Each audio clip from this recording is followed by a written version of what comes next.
Okay, here is something that might surprise you. And that is, most of what people think they know about autism is actually wrong. There's another unique issue that's connected, but different from autism, and that is early psychosis. In this episode of Mental Wealth MD, we talk with Dr. Tosin Adebiyi about these two connected topics.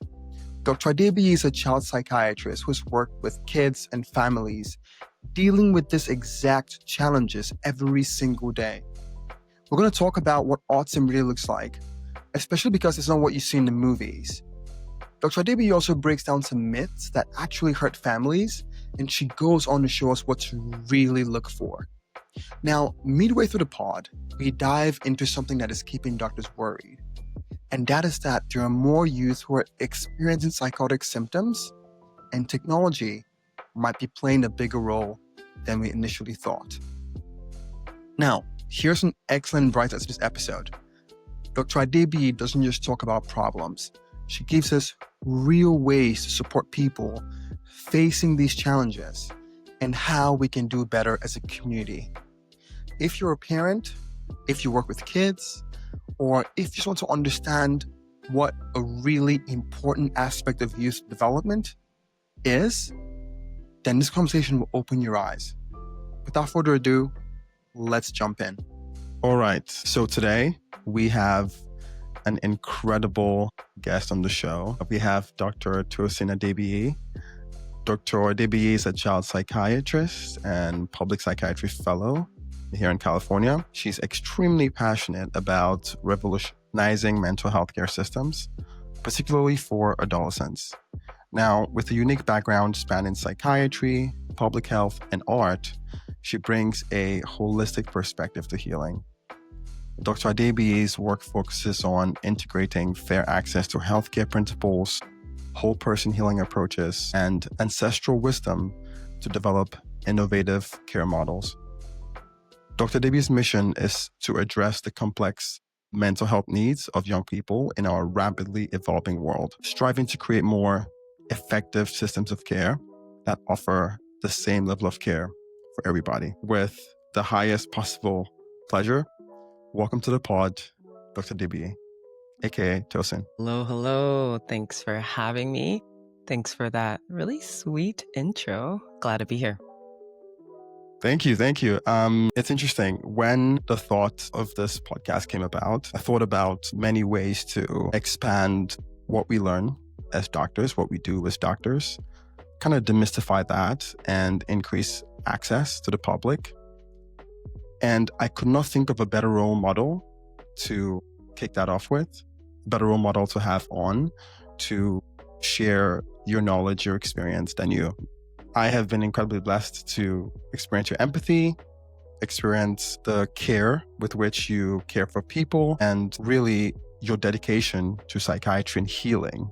So it's a huge, huge honor to have you on, and I can't wait to hear what we talk about. That being said, I will let you do a brief intro, whatever you want, and tell us the topic of today. Right. Hello, everyone, to the listeners of this podcast. Really, really glad to be here. For today, we are going to be talking about autism, and we're also going to be talking about early psychosis. What is autism? How can you identify it in children? And what can help children who do have autism live the lives that feel most meaningful to them? The other thing we'll be talking about is psychosis, particularly early psychosis, and something called clinical high risk for psychosis. What does it look like? Why does it matter? And why are we talking about it today, given the new rise in the use of AI chatbots among youth and adolescents, and also because of the risk associated with psychosis and mortality? Looking forward to diving into that today. And again, thanks for having me. Absolutely. Thank you so much. That sounds extremely important, and I'm glad we get to tackle some of it today. Folks watching this or listening to this would probably know that we have done an episode on AI-related psychosis with Dr. Keith Sakata, a good friend as well. And I can think of a better way to kind of continue this incredibly important discussion than coordinating that thinking with a a very underthought aspect about reality, which is children or folks with autism. So learning to kind of think about those two important classes of diseases or care. I can think of a better way to continue the pod. So let's dive in. Dr. Adebiyi, can you tell us a bit about autism? How do you diagnose autism? And as a clinician, what do you look for when thinking about or considering an autism diagnosis? Really great question. Right now I'm in fellowship. What is fellowship? So to become a doctor, there are a number of things that need to happen. One, you have the dream in your heart. So by all means, if you're hearing this and you're thinking about becoming a doctor, just keep that dream alive. You go through college, you get into medical school.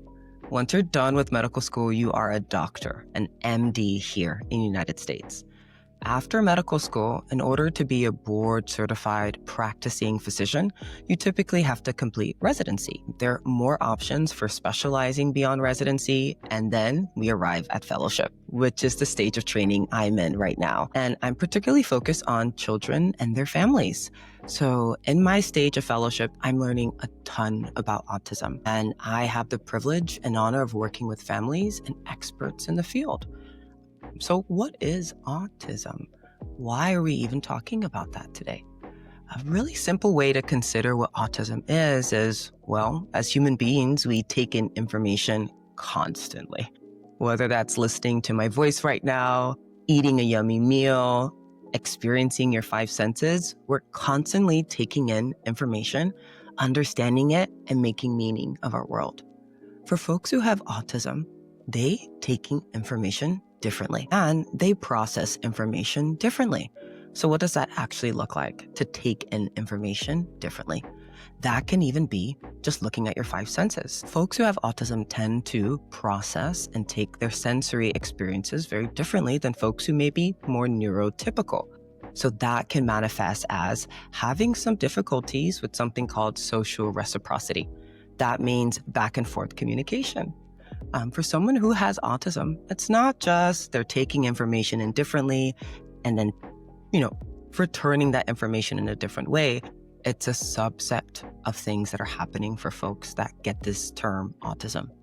Typically, we try to diagnose autism really early in life because what we know is that early detection is the most important aspect of prognosis so that people who have autism can live a really meaningful life. So, autism. How do we diagnose it? A number of things are required.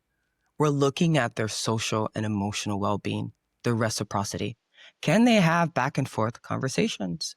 Imagine a 3-year-old who's growing and new to the world, not giving you any eye contact, not actually knowing that mom is nearby or dad is nearby and there to protect them.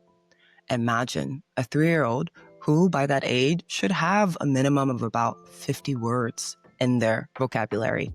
I want mom and dad, and they're not actually talking. So with autism, we also see deficits in verbal communication and non-verbal communication.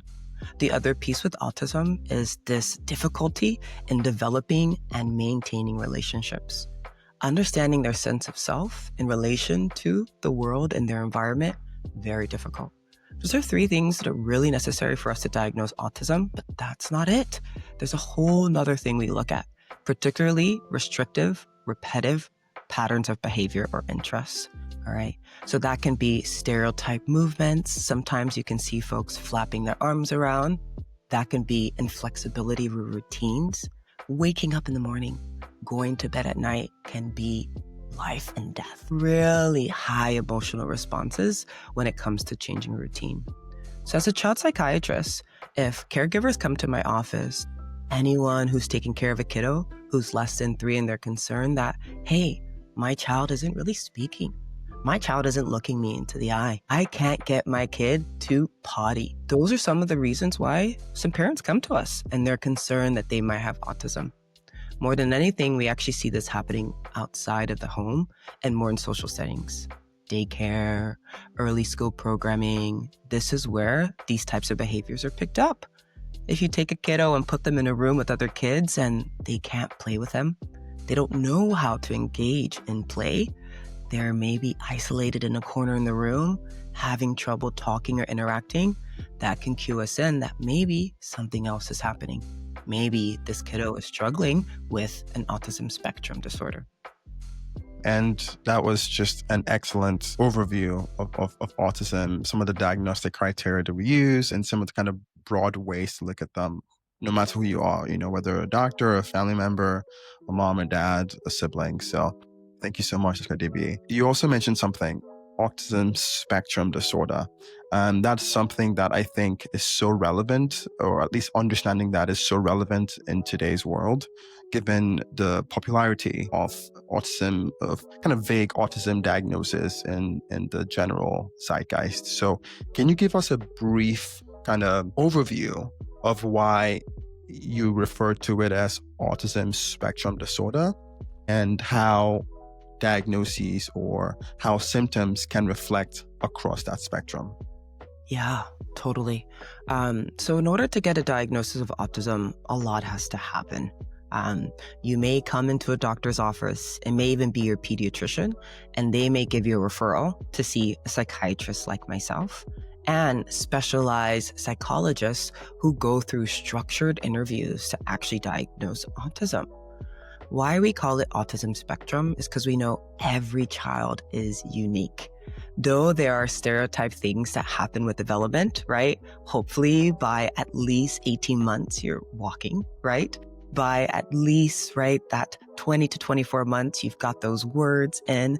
Those things we know are typical with development.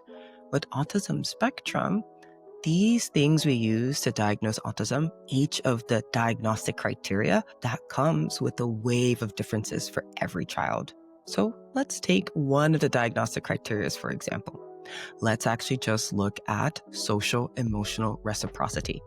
It's one thing that we see most often when folks are concerned if their child or even their friend or adult sister may have autism. Reciprocity is this back and forth that happens in conversation. So how can that appear in the spectrum?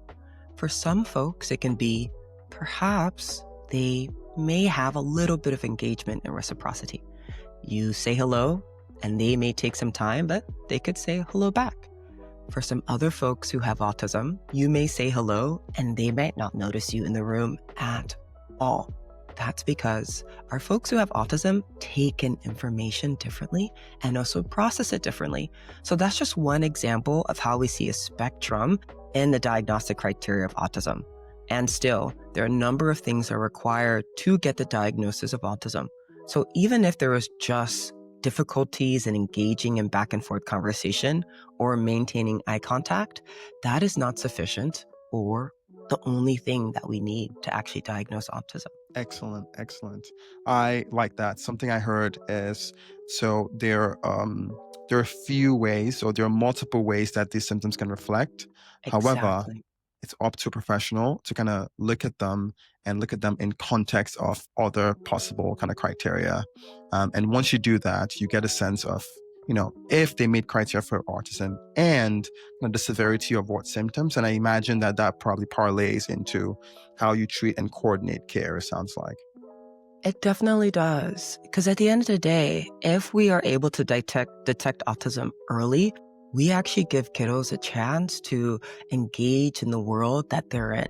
One myth that we tend to hear with autism is that, folks who have autism, they don't actually want to socialize. That's why they're not looking at me. That's why we don't have this back and forth conversation.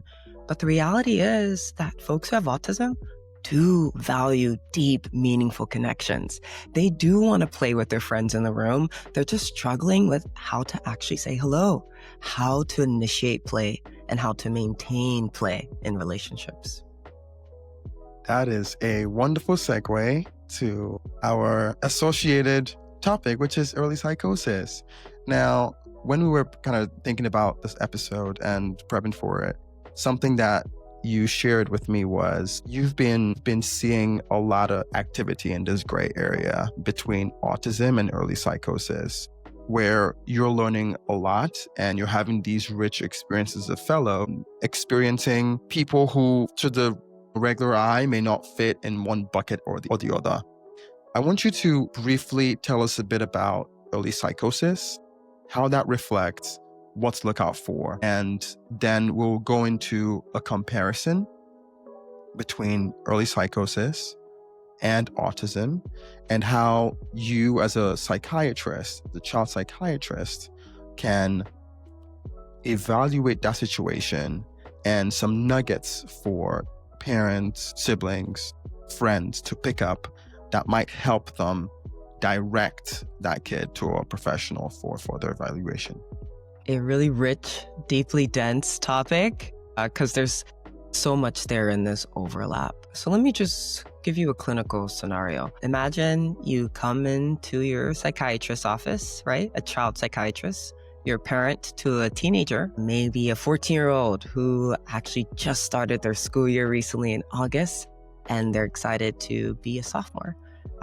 This 14-year-old has been diagnosed with autism. They got diagnosed around 3 or 4 years old. They got a number of early intervention treatments, speech, OT, help in school. And as they're getting older and getting some of the skills that they need to live the life that's meaningful, they notice that they're still struggling in some of their relationships. Particularly, they're having a hard time telling one of their friends that they've been mean to their other friend, okay? So this 14-year-old, because they're not sure how to talk to their mom about it, maybe their friend at home, or even their teacher in school, they know that, hey, Chat GPT is there. So they may open up an AI chatbot and ask, how do I tell Toby that Fumi no longer actually thinks they're being nice? And instead of maybe going to a trusted adult, they're going to an AI chatbot to try and understand social reciprocity, for example. I'm seeing this in my own clinical practice, where teenagers, especially folks who are on the autism spectrum, reaching for AI chatbots as a way to learn about social and emotional reciprocity or back and forth conversations. Why does this even matter? What we know is that there is a rise of AI-associated psychosis, and one of the things that's most concerning about AI-associated psychosis is the conviction that can happen when you do engage with an AI chat box or some sort of large language model. So that brings us back to what is early psychosis and what's this overlap with autism anyways. So psychosis is quite the term. The word itself is rooted in ancient Greece history and when you're kind of losing your sense of reality. A number of different cultures have their own definitions of what psychosis means. You may typically hear someone say, I think that person is crazy, or colloquially, they may just be tweaking, is what you'll hear. When someone talks about someone being crazy or tweaking, they're typically worried that that person is losing a sense of reality. Like, hey, you're tweaking. There is absolutely no chair there in this empty room. How are you telling me you could see a chair? That difference in sensory experiences, hearing a voice, maybe seeing something, maybe even feeling afraid, everyone can experience that.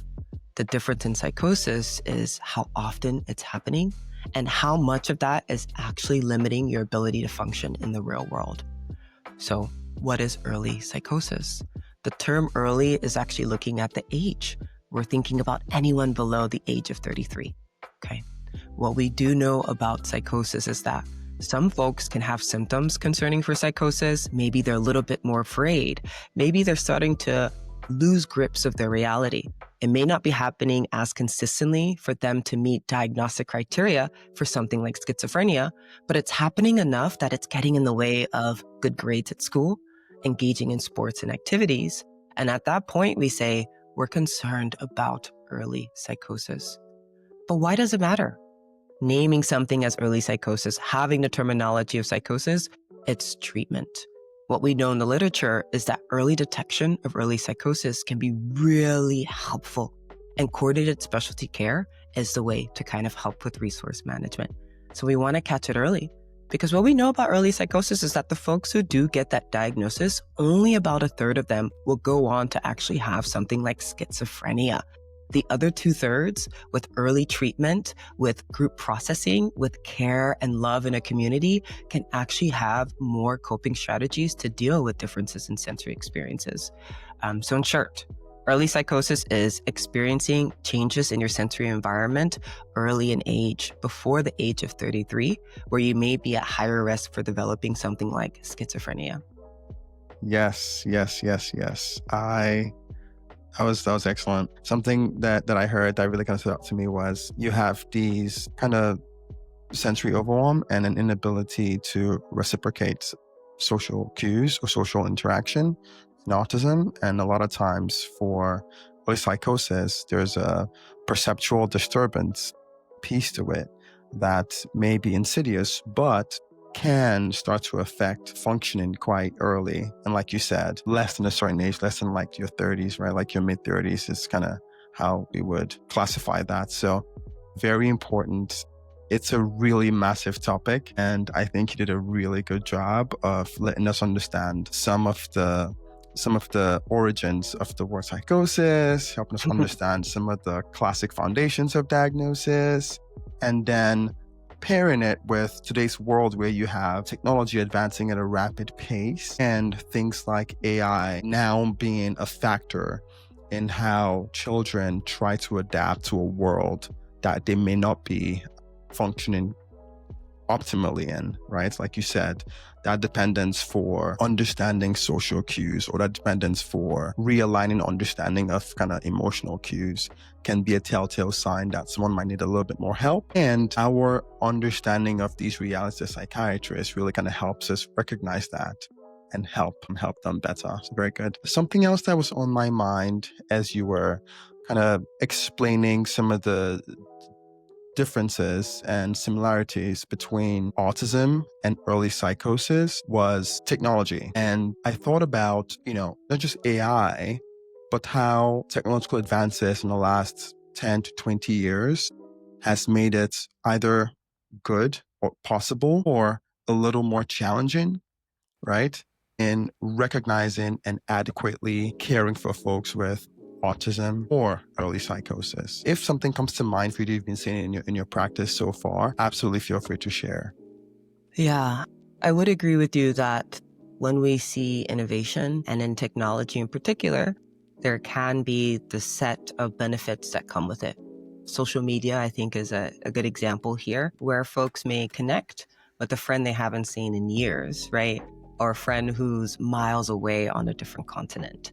And we see those types of benefits. And then we also have the pitfalls, where we notice an increase in anxiety and even isolation in our adolescents with chronic social media use. So we do see these pros and cons with technology. And when it comes to early detection, similarly, right? There's just even more information out there on what psychosis means or what autism is. And in early psychosis in particular, we know that the average age of onset is between 15 to 25 years. And one of the leading reasons why folks may even reach out for care is awareness, the familiarity with the presentation of psychosis. And then one of those big differences that we notice between early psychosis and autism is that autism tends to be, yes, diagnosed earlier in age, but also tends to present really early during that developmental period, where in early psychosis, you'll see a change in how a child or adolescent is presenting, right? They may be developed appropriately. They probably might have been more neurotypical. And then maybe at 16, during the rise of hormones, somewhere between 15 to 25, they start to have these other sensory experiences. And they may even reach out to a large language model to figure out what they're experiencing is true or real. And what we know about AI is that it will respond to what you give to it. Kind of like a seed, for example. An apple tree will only grow apples. If you're asking a particular question to a large language model, it will build upon that question and tends to actually perpetuate something called conviction, where if you had a concern or a delusion, it won't necessarily be challenged. It may actually be solidified by using a large language model. Why is this necessary to talk about for our developing youth? We know that the frontal lobe stops developing at the age of 26. So youth and adolescents are at an increased risk of caring about near-peer experiences, being influenced, for example. So if a large language model is providing conviction for something that may not be true, this can be a really large growing problem for our youth and adolescent for today. And we're already seeing this perpetuated through AI-induced psychosis, as well as AI. I don't know if I'd call it AI-induced or even AI-assisted, but we're seeing more cases of suicides that happen temporarily, very close to the last use of an AI chat box or a large language model like ChatGPT, where youth and adolescents who are struggling with changes in mood or perceptual changes like psychosis or changes in relationship because of engaging in social conditions like someone with autism, where they're using a large language model, using ChatGPT, asking these questions about their lives, and then getting responses on going ahead and ending their life. We're seeing more and more cases of suicide in our youth and adolescents who are using AI chatbots. So pros and cons for sure in this rapid evolution of AI. And right now, I think part of the reason why I'm here talking to you today is bringing more attention to this real risk on what does it mean for a youth or an adolescent to have access to a large language model without the guardrails of safety that's necessary and needed with regular social interaction. Yeah, no, that was amazing. It's definitely along the lines that I was thinking, and you even took it so much further. Something that you said is some of those kind of difficulties that kiddos may struggle with. They may try to supplement with technology, and it's been wonderful for social connection. Across 1,000,000 miles, you're able to still kind of feel close to people in a way that might be difficult in person. Absolutely. However, there's also some difficulty with maintaining guardrails for folks who may be a bit more vulnerable to some of the more wonky qualities of technology. For example, the sycophant quality of AI to kind of agree with people and whatever input they put into the AI. Now, what that can mean is people may, like you said, gain conviction in ideas or thoughts that may not have grounding in reality, or at least reality that's, functional to themselves. Now, that said, I would not be doing a decent job here today if I didn't at least give you the opportunity to address a couple of myths related to autism, especially. What are some myths you see with autism diagnosis and care? And how do you advise that we as a society or family members, relatives, or friends of folks who struggle with autism, that we approach and care for them? Yeah. Let's see. So I think one thing that's been coming up in my fellowship training, as I've had the privilege to meet with new caregivers, moms and dads who are excited and have dreams for their kiddos, or teenagers who've been diagnosed for a while and are still seeing their child psychiatrist, is this deep desire that these kids and teens have to connect, to feel like they belong, that they're a part of something. I think a common myth with autism is that folks who are on the spectrum who do have autism don't want to have social interaction. Whether that's folks who are presenting with more of the extreme cases, or more, I'd say, advanced presentations of autism that may look like limited social engagement, maybe even nonverbal presentations, or even maybe just some angry outbursts or agitation. The idea is, hey, let me leave that kiddo alone so that they can figure it out in that corner. They don't want to be by anyone. Or, hey, this child isn't looking at me. Maybe they don't actually want to be around me, or they don't want to play with other kiddos. But the reality is that folks who have autism, they do want to engage. They do want to connect. They just need some help in figuring out how to do it in a way that feels true and meaningful to them, and do it in a way that other people in their life can also understand. Folks with autism are human too. they also deserve belonging, and they deserve a chance to learn how to create belonging for themselves. Yeah. That's an amazing myth that you just dispelled. Thank you so much. I think that's something else where we see a lot of folks start to get abandoned, right? Whether it's in class, friendships with family or relatives, it's just going to leave them alone. They're doing their own thing. They're in their own world. What you're saying is these people do have social needs. They crave deep social connections.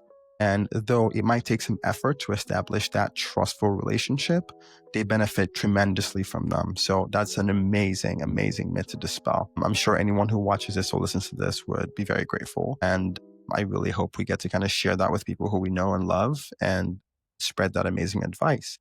We're wrapping up now, but I just have to squeeze in one more question. Okay. As a clinician, how do you balance, or how do you advise us to balance the complexity of trying to pursue early diagnosis? Because what you said earlier was earlier folks are diagnosed and can start to get that coordinated treatment, the better, the more quality lives they live. How do you balance that absolutely amazing thing to do, right? Early diagnosis. How do you balance that with stigma? Because here's the thing, based on what you said way earlier, not everyone who walks into a psychiatrist or a therapist's office will be diagnosed with autism, even if that was a concern, right? But when people start to hear these terms surrounding their functionality, surrounding their personalities, surrounding who they are, they might start to get that stigma from society, from people who don't know them, from friends, from family. How do you balance that? And what would you advise us to think about as we weigh these two really kind of conflicting issues? I will start by saying the stigma starts with us and ends with us. That really is it. The stigma starts with us and has to end with us. And who's us here? I will start with me. Us means me as a psychiatrist in a room with parents who are concerned that if their kid gets a diagnosis of autism, they no longer can have a meaningful life. Actually, if your kid gets a diagnosis of autism, you're giving them the tools that they desperately need to have the life that is meaningful for them. Who's us? I am a sister. I'm also a learner and a trainee. If I hear someone in my family saying, oh no, that person, just ignore them, they don't know how to be around people, I can pipe up and say, well, maybe the way they process information is different. Have we ever asked them if they're struggling with it? The stigma has to start and end with us. I think everyone in the world is deserving of a life that is full and meaningful. And at the same time, not everyone gets access to that. Both of those can be true. I think as a parent, as a child who's curious about themselves, as a teenager, wherever you are on the spectrum of life, if you have someone in your life that you're worried about, check in on them. Ask them if they need help. Maybe go with them to their first appointment. Be with them when they have their first experience with the psychiatrist. The more often we can do it together and not alone, the better it will be at combating the stigma that prevents folks from getting the care that they really, really need. I also have to do a plug and a shout out just to the Black community in general. Autism is real and prevalent in the Black community, as well as early psychosis. We see rates of early psychosis being higher among Black and Native Indigenous youth, where the terminology tends to be, yeah, you're tweaky or you're different. But the reality is that getting care and saying yes to deserving the care is part of ending that cycle of stigma. So again, the stigma starts and ends with us. And I hope that this message reaches the folks who needs to hear it. Yes. Something that kept coming to my mind as you were talking was culture, right? The official definition of culture is the way we live, kind of like the way of our lives. And the culture of stigma, if it wasn't there, then we wouldn't be suffering, right? You would have a situation where people who felt like needed that help could go and actually find out if they needed that help, right? But you're right. It starts with us. How about instead of trying to decipher how we can kind of minimize the stigma or how we can kind of minimize the stigma and enhance diagnosis, why don't we get to a point where there's no stigma so most people can actually fearlessly seek the care that they deserve. And then with kind of indigenous and minoritized populations, culture, right? Let's care for each other in a way that we need. If people are needing that support, let's care for them. Tweaking is not a diagnostic term, but when you said that, I understood exactly what you meant, right? Let's move from that to a place where people can get the help that they need when they need it and live meaningful lives. Dr. Adebiyi, I just cannot, I'm so grateful for you coming on the podcast, the Mental Wealth MD podcast. You've been excellent, and I'm sure this is not the last time we'll see you. Are there any last words you have for our audience before we wrap up today? Last words. Let's see. Yeah, I guess my last words for the audience would be community is probably a buzzword in media around the world and in news and even with branding. But I really want to invite our audience today to ask themselves, what does community actually mean to you? Who are you doing life with? Take the time to answer that question, because I hope you are not doing it alone, because you deserve a life that is full and meaningful. Thank you again for having me here. It's been a delight spending this time with you, and I look forward to more episodes in the future. Yes. Thanks for doing life with us today, Dr. Adebiyi. I'm sure we'll have you back because, your family. In the meantime, have a wonderful day, and we'll see you soon. Bye.